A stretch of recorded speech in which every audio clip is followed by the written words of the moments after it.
Right, while we're at it, let's run through the UFC on versus 6 card.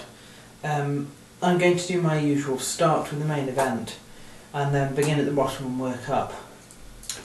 The main event for this one is Dominick Cruz and Demetrious Johnson, both of which deserve to be on a numbered card. Let's just say that for a start. Demetrious Johnson, fantastic in that he has just beaten Miguel Torres and Kid Yamamoto, and those were his two fights since his debut, so excellent. Fortunately for him, it's by decision.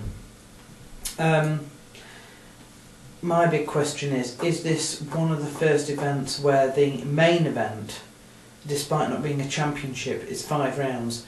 If it is, Demetrious Johnson stands no chance, because Dominick Cruz is one of these people who actually seems to get more gas the longer the fight goes, as his last 5-rounder decision with Uriah Faber shows. So I'll go for Dominick Cruz by decision on this one. Walal Watson and Joseph Sandoval next. Joseph Sandoval sounds familiar, but he is a debutee. He's got a perfect record of 6, and it's usually decision victories. Watson is a debutee also, 8-2, and his specialism is submission. 7 out of the 8 are submissions, so I'm going to go for, while getting a submission victory here, I'll go for bar submission in the second. And from the sublime to the ridiculous now with Josh Neer and Keith Wisniewski. I think that's probably somehow how you pronounce it, I don't know. They've both got ridiculous records. Josh Neer 31-10. We're talking 16 TKO victories and 11 submission victories. Keith, not to be outdone, 28-12. 15 submission victories him, so this probably be striker versus groundsman, who knows.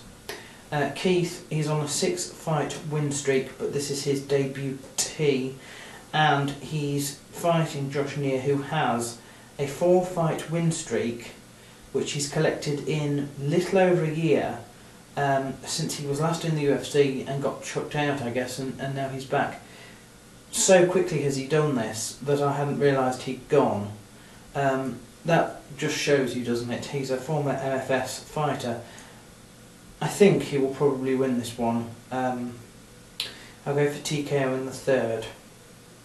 Shane Roller and TJ Grant. TJ Grant 16-5, wins usually by submission, loses if he's going to by decision, and his record is win-loss, win-loss, win-loss. Shane Roller, loss, win-win, loss. 10-4, he wins by submission.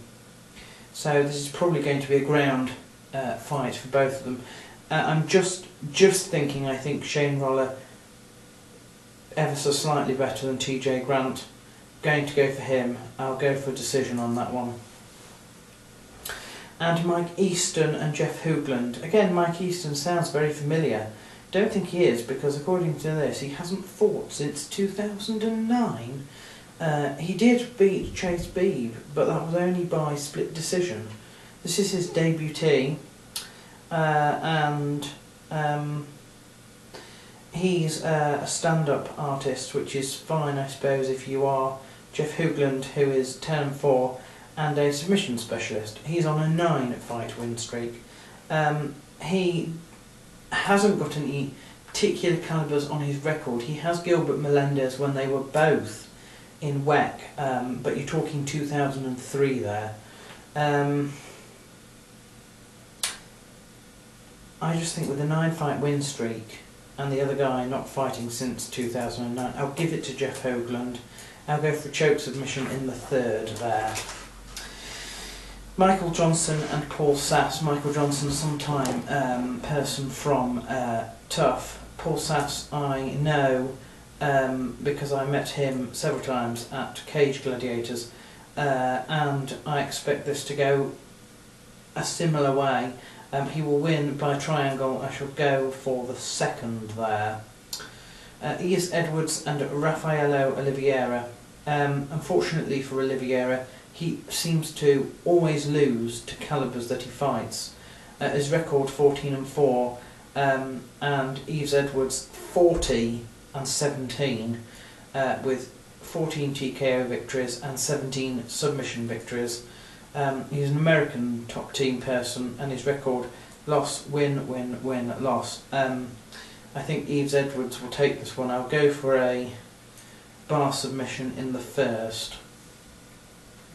And Matt Wiman is fighting Mac Danzig again. I don't know why.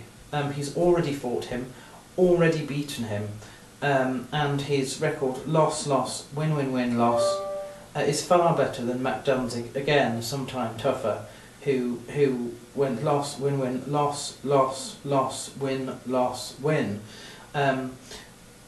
Goodness only knows why Mac Danzig is still in the UFC. Even with a record of 20-8 and 10 submissions. Unfortunately for him, Matt Wiman has never suffered a defeat by submission. I think he will probably win this one. I'll go for a Matt Wiman decision here. Anthony Johnson and Charlie Bremerman. Okay, Bremerman 14-2.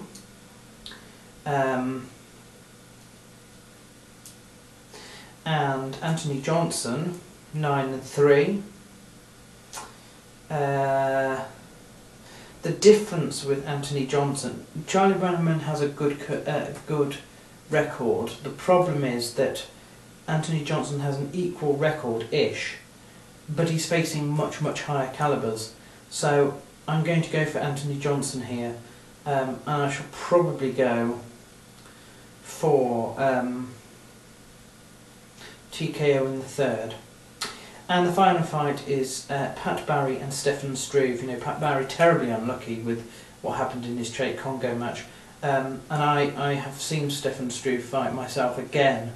He's a Cage Gladiators person who I know. I think that Pat Barry will probably be able to win this one, although I'm not counting Stefan Struve out, even on the feet. He's very, very powerful. He's also incredibly tall. But I think Pat Barry will bounce back on this one, so I'm looking for a finish, a TKO, maybe in the second if it punches, maybe in the third if it leg kicks.